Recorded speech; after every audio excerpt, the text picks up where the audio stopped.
This week on New Music Fridays, Lil Nas X, Montaro, or Call Me By Your Name, a song people have been waiting for longer than Tekashi has been in the closet. Judging by the artwork and the fan response so far, this is going to be a hit.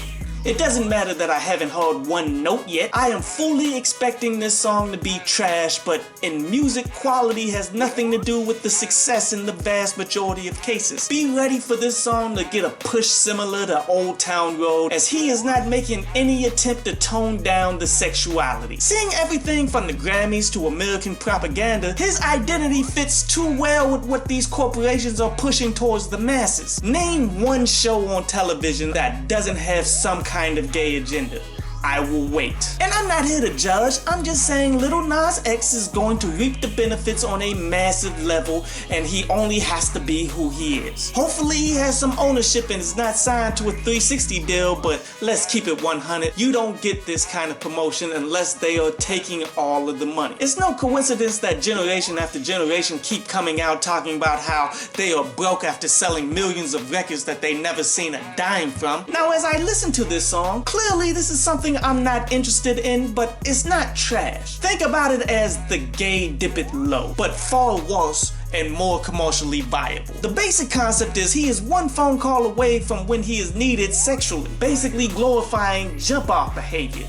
I kid. There has been multiple women that if they caught me in their prime, I would be one way. They were the baddest of the bad. Not so much now. They hit the wall harder than Wile E. Coyote. But conceptually, nothing amazing. Production was okay. Lyrics, do we really care about the lyrics here? Just a generic commercial song that's probably going to break records and people are going to claim that it's genius. YbN Nahmir Visionland. Think Blueface, but with enough talent that maybe he can become good.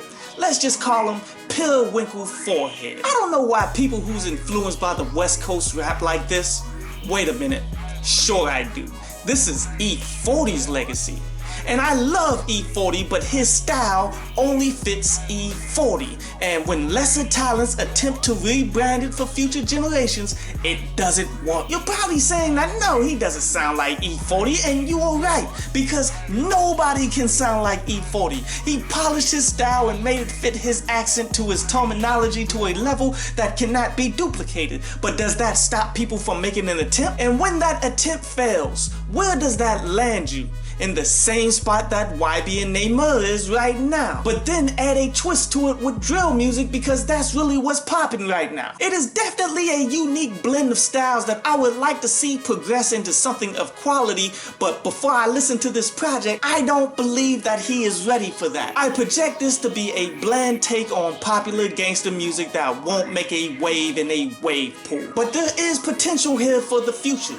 And as I'm listening to this project, maybe potential was too strong of a word. This is exactly what I thought it would be, and due to that predictability, that makes it that much worse. If you can't hear the Blueface comparison, then you are clearly deaf. What happens when someone makes a hit song? And I say hit song strictly in terms of getting mass promotion from the label that forces everyone to fall in line, not quality music. But when you get that kind of promotion, labels will go to every artist they have and tell them, you are going to do this. Screw your creative vision, or if it's any good, it's our money, and if you want it, you're gonna need to do this.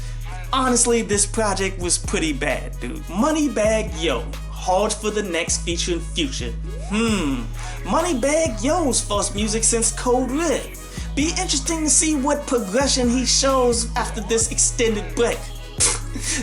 Yeah, this is going to sound the exact same. Progression is something that this genre doesn't do. The last album was gangster. This next one is going to be gangster. Not more gangster. Not giving you a different element of gangster, not giving you a new point of view of gangster, the same exact amount of gangster. No more, no less. Who cares if people get bored of the same thing over and over?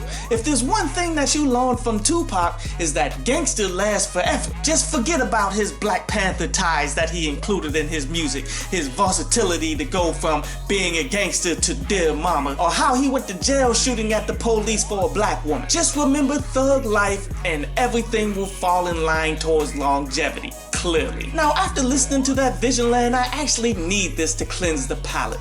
And Future sure does love to bring the singer out of most gangster rappers, huh? So this song is basically about leveling up the women, getting them Birkin bags, Pateks, and other luxury goods, even though they don't love them. They do it just to elevate their status, making it harder for the next man to deal with them. And what part of the game is this?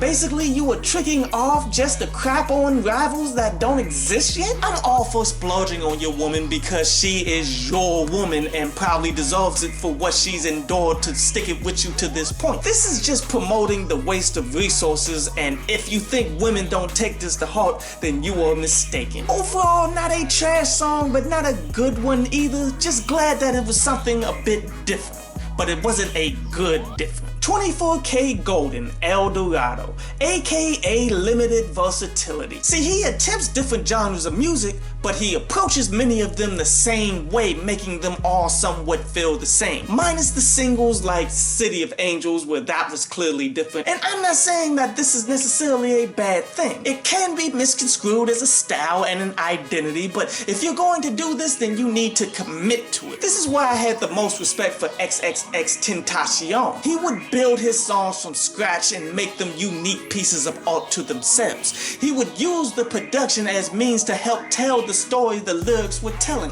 The sad thing is, XXXTentacion clearly didn't have the resources that 24K Golden has right now. The quality of music that 24K has been releasing to this point is definitely on the high end, going back to his dropped out of college project. But I would say I need better before I respect it. As it stands, before I listen to this project, I feel 24K is a talented but generic singer in an industry that is supposed to be the most talented of all of us. It's like shopping at Value City.